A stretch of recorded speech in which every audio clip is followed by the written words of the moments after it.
Hey everyone, happy Friday to you. Wow, what a day. We've got how did tech and marketing shape this presidential election? Should we be optimistic about AI jobs? I think we can all use a little retail therapy. AI can help there too. You're watching Techstrong, gang.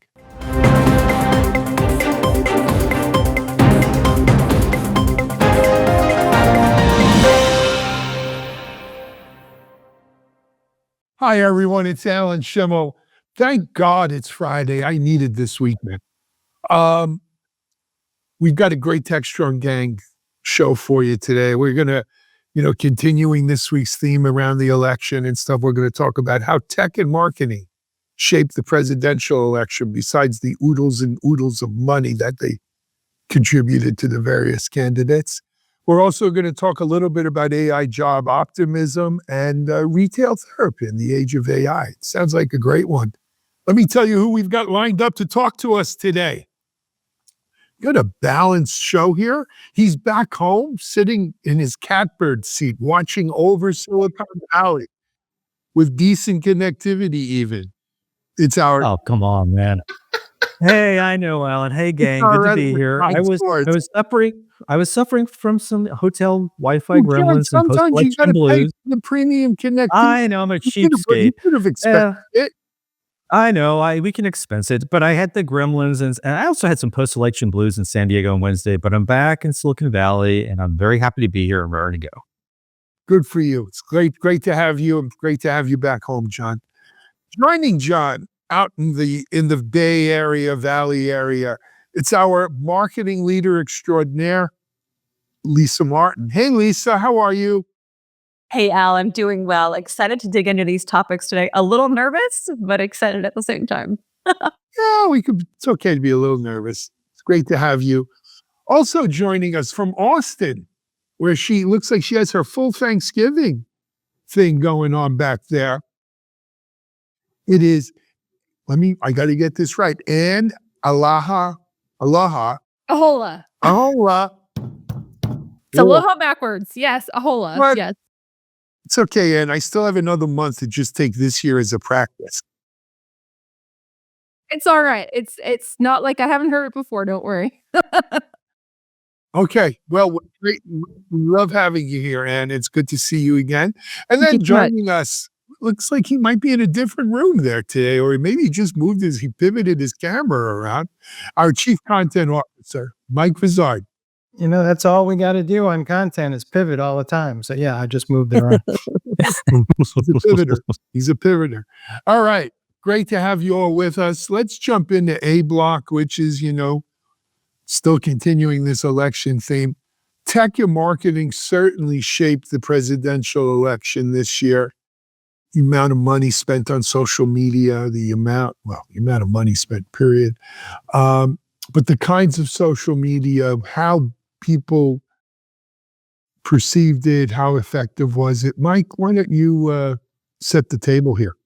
Yeah, it seemed like it was different in this regard. There's a lot more spending aimed at men, and they were aimed at gaming sites, pornography sites, and places where men were hanging out. And I noticed that around lunchtime during election day, Elon Musk had a tweet saying the men are coming. And he kind of knew that men were going to the polls in large numbers, and he referred to them as the cavalry at the time. And when I talked to some of the folks who were working on the Democratic campaign, honestly, they were getting on buses, knocking on doors, and cold calling people. And I wonder if they were just a few steps behind in terms of the marketing campaigns and the tech and the mastery thereof. But Lisa, I know you watch this closer than I do. What's your take on what happened here?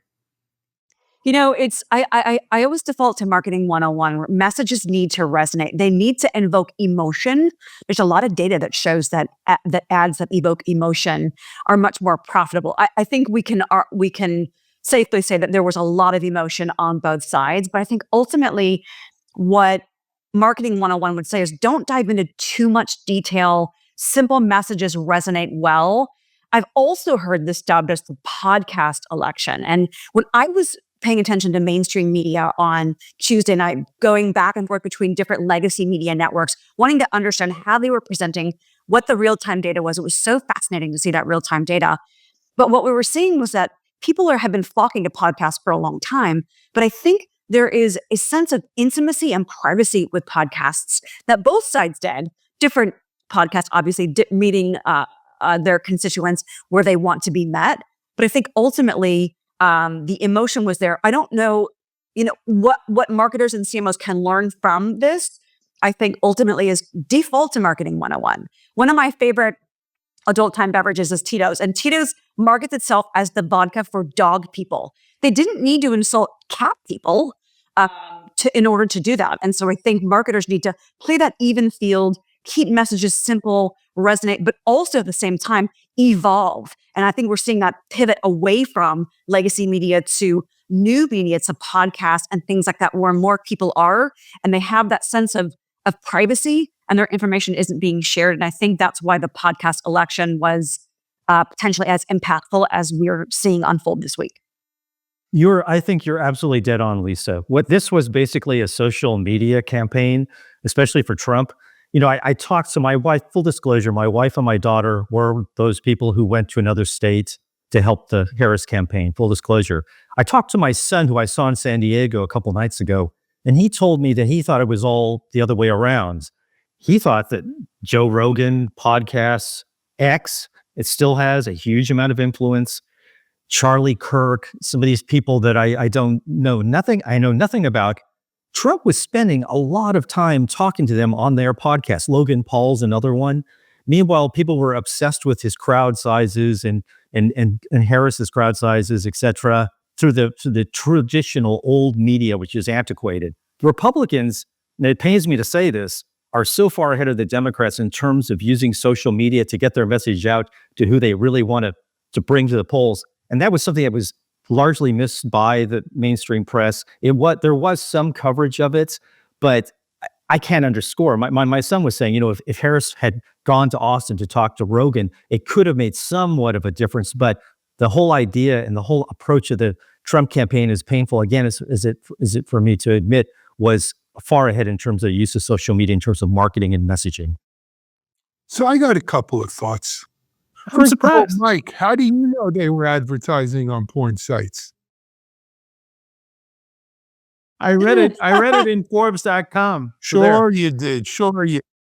I used to work at Forbes.com, and I believe Mike. There's a link to an article. Now, some people might think Forbes.com is a pornography site, but I don't know. No, but It is now, that yeah. being said, I don't doubt. As a matter of fact, I know they did. I read it too. What does that say about our country? Should I be proud that we elected a president because he advertised on porn sites? Honestly, Mm-hmm. that's what we've sunk to. Yeah, that's pretty much what we've sunk to. Okay, I'm going to leave it right there. I have nothing more to say. I'll rest. Okay. I'll interject some non-porn related news or an angle. One thing I failed to do yesterday while I was screwing up with my Wi-Fi was mention a couple of things that Trump is going to do to tech. And I think it's important to just throw a couple of things out. I'll be as fast as I possibly can. Take your First time. of all, he's going to take your time. Oh, I'll take the time then. Okay. So he's going to scrutinize and possibly repeal the Chips and Science Acts. He will likely soon get rid of the FTC chair, Lena Khan, who's an antitrust expert who's pursued big tech and AI, which means that's going to lead to a lot more mega mergers that she slowed down under her watch. He supports cryptocurrency, which played a huge role in the Ohio Senate race. Moreno basically was bankrolled by Coinbase, Ripple Labs, and others to the tune of $40 million, and that really helped him. We're going to have the tariffs on anything from China, including EVs and chips. These China tariffs are going to continue to push away cheaper Chinese EV players like BYD and NIO from flooding the U.S. market, which of course is going to benefit Elon Musk, who is going to be, I guess, a government efficiency expert on Team Trump. We're going to see an expansion of AI through, which has enormous implications for energy consumption, which kind of plays into Trump's energy policies, which focus on fossil fuels and drilling in the U.S., which could drive cheaper energy prices, but in the long term have detrimental impacts on climate change. These are things that this is why we also see Tim Cook and Mark Zuckerberg and Jeff Bezos and Sundar Pichai playing nice with Trump. They see these incredible benefits to their companies, especially those who do business in China. They also see if you flatter him, he'll do good by you. But Yeah. there's a dark side to the Elon Musk Tesla. Yes, putting up strong tariffs here will maybe let him sell more Teslas in America. But what's a much bigger EV market than the US? China. And for every reaction, there's an equal reaction. For every action, there's an equal reaction. They're gonna reciprocate by cutting his Of course they are. China, and he'll be. May wind up being a net loss for him. But let's bring this back and not just make it about Trump, because I'm done. I've given that all the space I'm giving it. Let's talk about mainstream media for a minute. When I was a kid, even as a young adult, I could tell you who the anchor was on the three main, right? Your CBS, NBC, ABC, and PBS. PBS had some great anchors. And these were people, they were like family. Tom Brokaw, right? Walter Concrete, Walter Concrete, Dan Rather, Peter Jennings, McNeil Lehrer at PBS, McNeil the Lehrer, duo. Huntley Brinkley, and Harry K. Smith, and I'm just pulling up names from my youth. But these people came in our living rooms, bedrooms, every day, and they were trusted. And that's where we got our news. That's where we got our information. This is how our opinions were formed. To me, 24-hour news, cable TV was the death of mainstream news media. Tired of the repeats, tired of the same, and they're constantly looking for new stuff. CNN, Fox News made it worse because they obviously considered themselves entertainment. They just didn't tell anyone. And the rest that's followed on since then that makes CNN and Fox look almost tame. People have had. Can I mention something? Because I feel really strongly about this, and I totally agree with you. So I used to work at Dow Jones. I've worked in mainstream media. As part of my mission at Dow Jones, I had to go on Fox Business quite a bit. And I will be very honest with you and transparent. There was a lot of pushback from me to them. I would insist on not weighing in politically, and there was a certain amount of pressure based on the host. Now, I was obligated to go on there, and this resulted in all sorts of tension in talking through, where the point where I think I got myself kicked off because I basically laughed at somebody's idea that this frivolous lawsuit against Jack Dorsey's then Twitter would be successful by Nunes. I said that was absurd, which was not taken well, or I thought that Musk taking over Twitter would destroy it. So that's true. And back in the network days, I used to do stuff with NBC for a long time, and it was just talk factually. Do not take sides. It was very straightforward. And I think cable, I totally agree with you, Alan. This cable infusion in social media is terrible. Right? Because John, you and I and Mike, we're of an age here, right? The ladies on our show are a little younger. Maybe you have different views, but the three of us grew up in that era. And go ahead, Ann. I grew up with an expectation of being informed of what was going on in the world. We every day got 2 newspapers. On the weekend, we got 4. Us too. I was expected to read the front sections. I was expected to be able to speak about current events. And it was part of my upbringing to understand and respect the news. So I remember when cable came into my house, and it definitely made me less interested in the TV news. But I still, I love Diane Sawyer and, Barbara Walters. And I definitely idolized them as women. And I didn't see a lot of women on TV, which is part of the reason why I go on and have been on 91 times, because I want young women to see tech leaders as normal. But I would say that we have conflated, information and news. We don't seem to know the difference anymore. And we think that our opinions are facts. And that is a dangerous thing when we can't agree on what the truth is. The truth is Well, the truth. I think it's opposite that. We don't think opinions are facts. We think facts are opinions. Right. Yeah. Either way. That's So that's I agree. actually I would just say, look, there's two things about the mainstream media, right? The coverage is kind of so lightweight that people go looking for other sources of information and then they trip into stuff.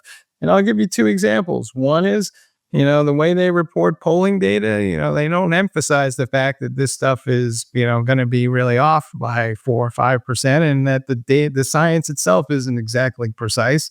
And the second thing is when they report on inflation, they don't really understand that the basket of goods that are being used to track inflation are not what the average person in the Midwest is buying every day. And so that's why it doesn't mean anything to them when they hear inflation's down, because they go to the store and they go, you guys are crazy. So I think, there's just this disconnect between what the mainstream media is reporting and what people are actually seeing and experiencing. And so they go somewhere else. superficiality is somewhere else. exactly. Yeah. Sorry, Lisa, go ahead. Oh, sorry, John. Thank you. The research that I did on this, in terms of it being really dubbed the podcast election, is that whether it's Joe Rogan or Call Her Daddy or whoever's podcast it is, there's an inherent trust that the mass media public, has with these podcast hosts. Anne brings up a great point of this. We've been dealing with the spread of disinformation for a very long time now. It's very hard to corral, but for some reason, maybe it's an emotional perspective, people trust some of these podcast hosts and what they're saying, to Alan's point, opinion as fact. And that's something that I think both sides, maybe one side lean into it more than the other. And that's just kind of a challenge that we're finding now. People just seem to have this inherent trust. There's so many more choices than when we used to have the four major. There is a lot of choices, but There are more choices, and the media, the mainstream media, and I will be very honest about this too. It pains me to say this. There is so much pressure to do the stories and go for the easy clickbaits like polling stories, inflation stories, the price of eggs, the price of gasoline. That's very lazy reporting, but that is encouraged by the powers that be within these organizations, because that's the only way they can hold on to the smaller and smaller audience they have every year, because they're losing people who want to know more about a subject. Even it goes to sports. You go to the podcast in sports. There's so much more well-informed and better based in ideas and opinions, but opinions have kind of overtaken facts to the point where everything's editorialized. There's a lot of people out there today. You could give them a scientific fact and they'll say, well, that's your opinion.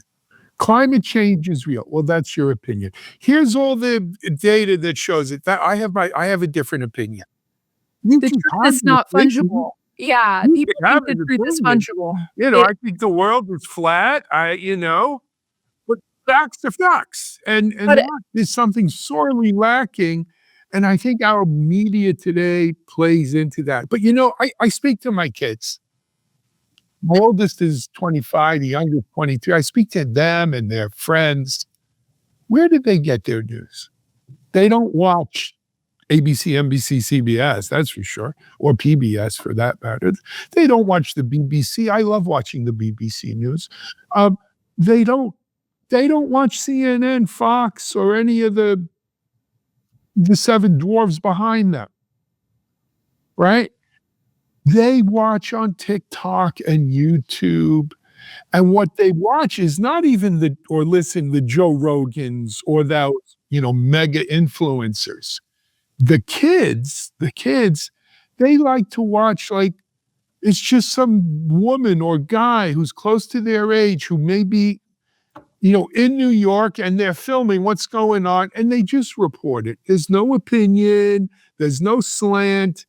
They just, here's what happened here. You go figure it out. Form your own opinions on it.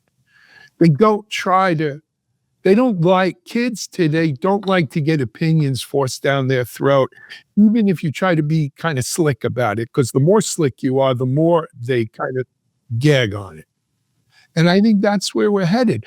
What I hope, John, to your point, I think these kids who are digital natives, whatever you want to call them, natives, what comes after Gen Z, whatever, they're going to be better at ferreting out the cream from the crop of all these choices that they have to get information from.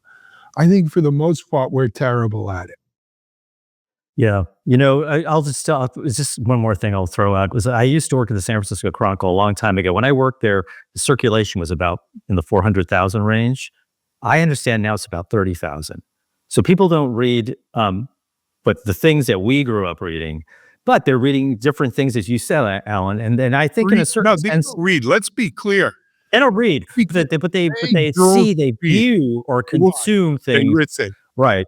Yeah, Well, they consume things. Associated Press used to mean something, right? It meant this is fact checked. This has been discussed in a newsroom. This is not a singular perspective, and that matters. I deliberately curate my information diet. I do not get my news primarily from social media. I think doing so is a scourge on humanity.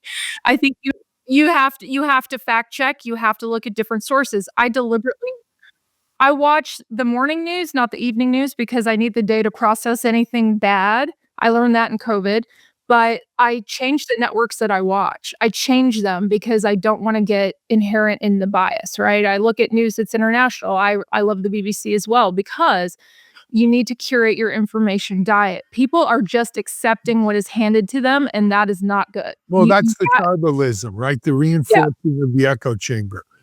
But, just one more short segment on this, and then we got to jump.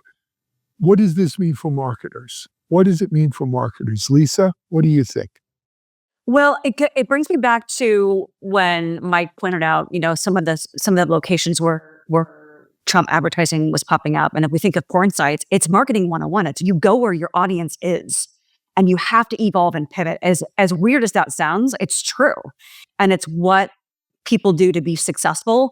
I think ultimately, I still fall back to marketing 101 that organizations, whether they're tech businesses or retailers or whatnot, need to follow the trends that their customers are setting and understand what they want to hear, where they want to hear it, how they want to consume it, and make sure that it's digestible across a variety of formats. That's really omni-channel. I just default to some of the marketing 101 basics that I think are still there. We're seeing evolution for sure, especially with the social media front. But kind of defaulting to some of those back to the basics, I think is still an underlying theme that I'm seeing here. Fair enough.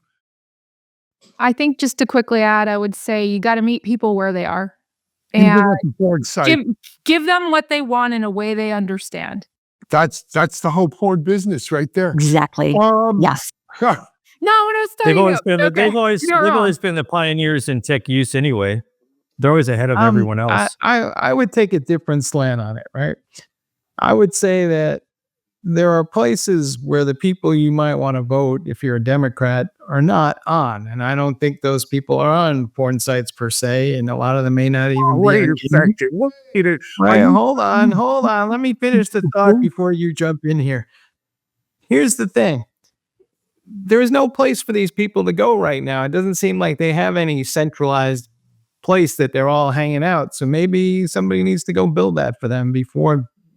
Because right now, even if Elon Musk is saying at 1:00, here comes the men, what was the Democrats going to do about it? They had no mechanism to respond or get the vote out. So maybe they need to think about, well, where is this content and where is this place that we want to create that people will actually go to? Wait a second. Maybe what we should talk about is not allowing political operatives to own social media. Can't help that part already. It's already out of the barn, right? Oh, you can. And it's already happened in the mainstream Not press. in ad this nauseam. administration. It won't be happening. not So, with You're right. But just for the record, I'm going to take umbrage that you don't think Democrats go to porn sites. Oh, okay. Well, I don't think I want to advertise in the higher qualities of life that you want people to aspire to right next to that porn commercial doesn't quite resonate as much as Build the Wall does. So maybe it's not the right spot. Like I said, that said it all. But anyway, let's take a break here on Techstrong Gang. We're going to come back and talk about AI job optimism. Oh boy. You're watching Techstrong Gang. Cloud Native Now is the web's leading resource for the growing cloud native ecosystem. CloudNativeNow.com is your destination for news, thought leadership, features, and webinars on cloud native architecture, Kubernetes, serverless, cloud native application development, microservices, service mesh, cloud native security, and more. Stay on the cutting edge of modern application development at Cloud Native Now. All right, folks, we're back. And yes, and we noted in the election, there's a lot of anxiety about people's livelihood, shall we say, and that influenced the vote. But there's an interesting survey that says that people who have AI skills are a lot more positive about their potential outlook and their ability to maybe control their own destinies. And I know you looked at this, but what's your take on what's going on here? And I'm asking the question because I think a lot of folks are trying to figure out, well, just what the heck is an AI skill in the first place? And how would I get it? And how would I apply it? Sure. I think that an AI skill at this point in the game, unless you're a developer, is you're a prompt engineer, you're somebody who knows how to automate tasks, you're somebody who uses it for research. I think that the tide, what I took away from this survey is that the tide might be starting to turn as seeing AI as a asset rather than a threat by American workers. I think particularly HR professionals with AI skills are very optimistic. I think people that are embracing it are going to feel good about it because they're going with the wave, not against the wave. But I think the demand increasing means that you're going to be more likely to get a job. So obviously that makes people optimistic if they have skills that they know will get them a job or have job security. So they're going with the grain, not against the grain. But I do think there's still some skepticism about AI's real world, impact because I think younger people, younger generations, digital natives, they're more likely to embrace these tools. But I do think that some are still hesitant, and I think that's because it just hasn't been made clear to them yet, or felt clear to them yet, what the benefits are. So, some people just don't get it, and I think that it's going to be increasing in the workplace where we do see it become more interesting and exciting. I certainly am using it to start writing emails. I'm using it to start shortcutting my research. As an SEO, it helps me with keyword research. So I think it's making me more efficient. And I think that people are starting to see that, which is what I interpreted from that data.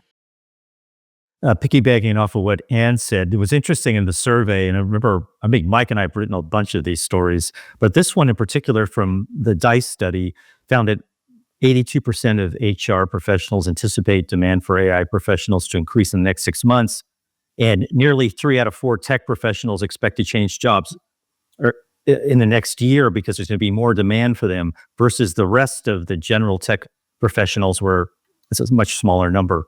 The other thing, it came across yet another study, and there's studies everywhere showing this adoption and the consequences of the adoption. There's something from TeamViewer Sapio research that found that 2/3 of executives within companies believe in their organization's ability to manage AI-related risks, so they are going to be hiring more folks. And it's finally happening. It's slow but steady. It's like any type of new technology. It takes time to resonate and to adopt. And I think companies are kind of reaching the stage now where they're starting to implement these changes, and the demand for these employees is going to be higher than the rest of the rank and file. I'm still trying to figure out what that means, though, because I think we've already moved to this whole AI agent model, right? And initially, we needed prompt skills and prompt engineering capabilities. But as AI continues to evolve, it seems like it's moving towards orchestration of a bunch of agents. And I'm not sure I need AI skills to orchestrate a bunch of AI agents. I just need to know what the job is. So I'm not quite So clear. I think that's one AI job, right? It is orchestrating agents. But yeah, I had the same. Can I throw something in actually to ahead, John. to answer what to Mike? So at this conference in San Diego, I talked to Aptio's Ajay Patel, who's an executive there, and he said exactly what Mike was saying. We're reaching the stage where we're going to have these agents kind of choreographed, and he even talked about the notion of each employee having an AI assistant or an agent that they work with, and that there will eventually be like a supervising agent or a traffic cop that's going to delegate tasks to it sounds very, very sinister in a certain way, but I think there's going to be a bit of a human element. It's going to be ironed out. I mean, a lot of these agentic AI announcements are being rolled out or have just been announced. So it's a work in progress. But I think it's all going to be somewhat choreographed. But that's the devil's in the details, though. I just don't know how they're going to pull it off. I think you'll have one super agent who will have alter egos that go into all. That's what Patel was said. For the near term, for the next 2-3 years,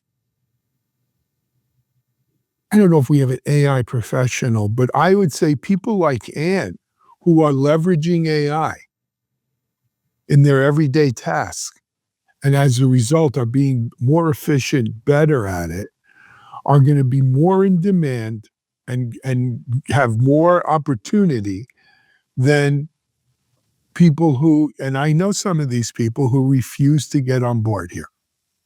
Right? I'll give you an example. We put on, I don't know, 300 plus webinars a year.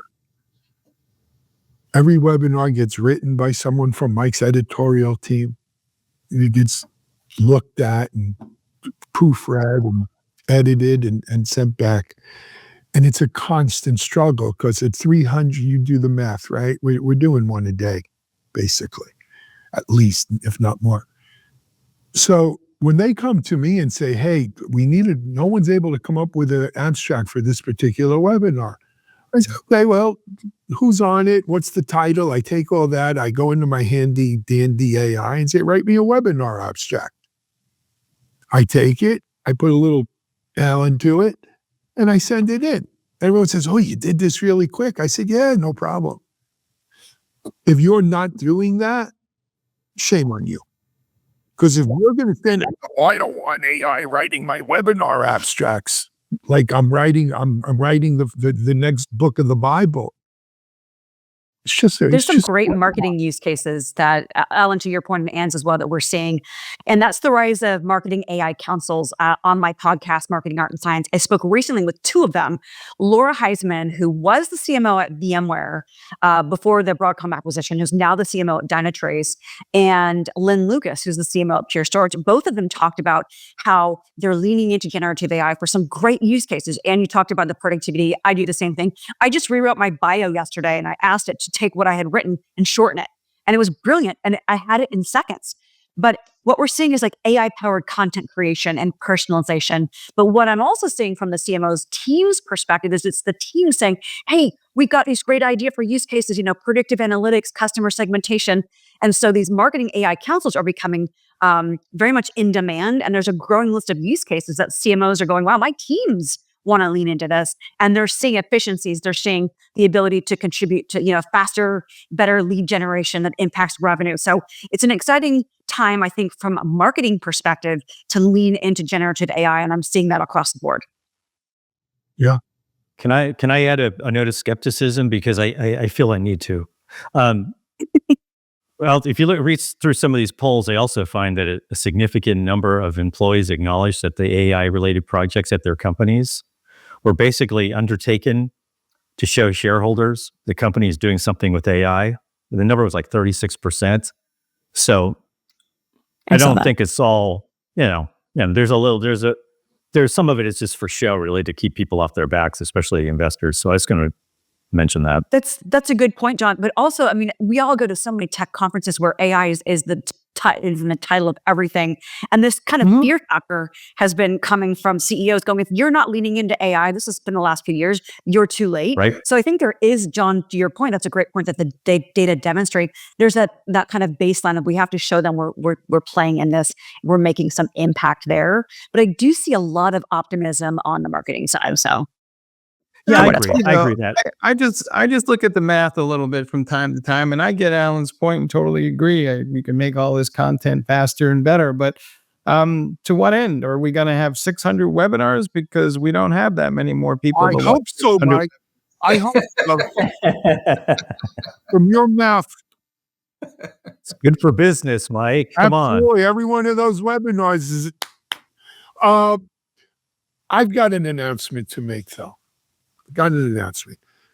You know what, John Swartz? you've been here. Yes, You've sir. been a gang member long enough. You no longer need to ask for permission to say something. Just blurt. Don't hold back. I try to be polite. That's what my parents taught me, No, and I it is, know. and But also you need to have. I don't like to interrupt people. Well, no, don't step on people. But you don't need anyone's permission to put your 2 cents in, John. well, thank you. You're a Appreciate that, full-fledged Al. Techstrong gang member. Besides, Do I because get of a badge or something or No. something in the but mail? because of, Yeah. because of inflation, it's going to cost you a nickel, though. Okay. Or shipping and handling. But wait, there's more. No.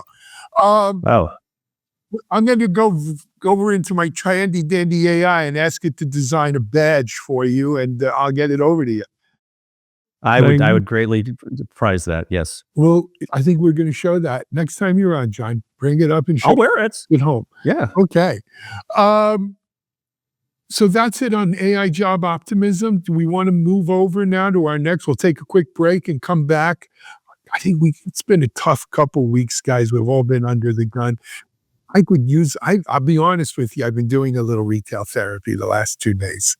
Mm-hmm. Me too. You're not the only one. Yeah. It's a So trend.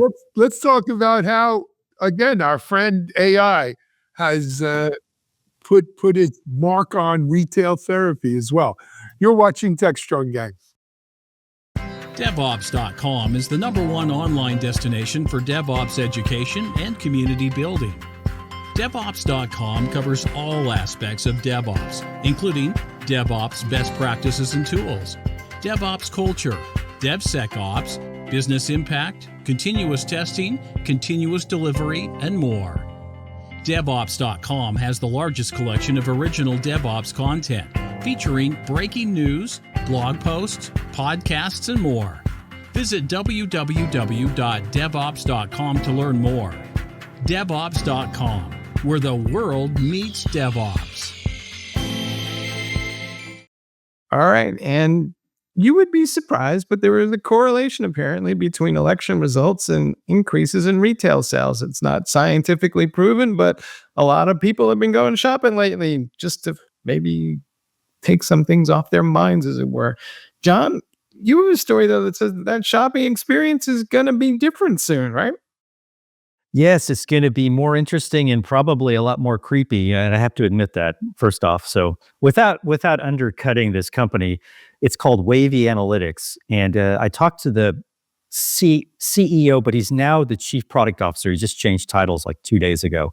So he has a team that's using a combination of radar and AI algorithms to analyze physiological responses such as your heart rate, breathing, and micro movements through radio signals.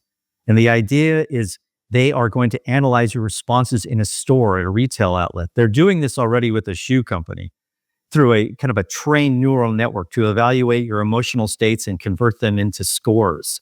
Now, the idea is this is going to be anonymous information. So they will know about your response, whether you're happy, sad, angry, bored, but they're going to do it without having, without using your company or your store card or your rewards card where they know everything that you buy and when you buy it, etc.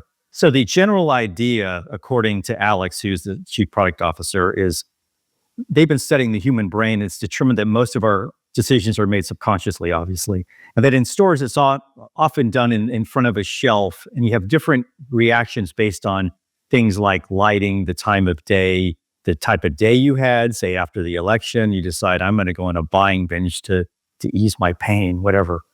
Okay, that's a political comment. But in any event, this is a new way for retailers to gauge customer satisfaction. And this guy's getting a lot of traction and a lot of interest from retailers who are trying to figure out what's the best way without compromising data. Although, again, you're giving them your heart rate, your micro movements, etc. So, I mentioned this to Lisa yesterday. And Lisa, I was wondering what you thought because you're the retail expert. Am I? I am a shopper. No, you're the marketing. You're the expert on a lot of things. And I think retail and marketing are among them. So, yeah. It's interesting you bring up creepy and into Programming Live. And that was my first thought of, they say there's no PII here.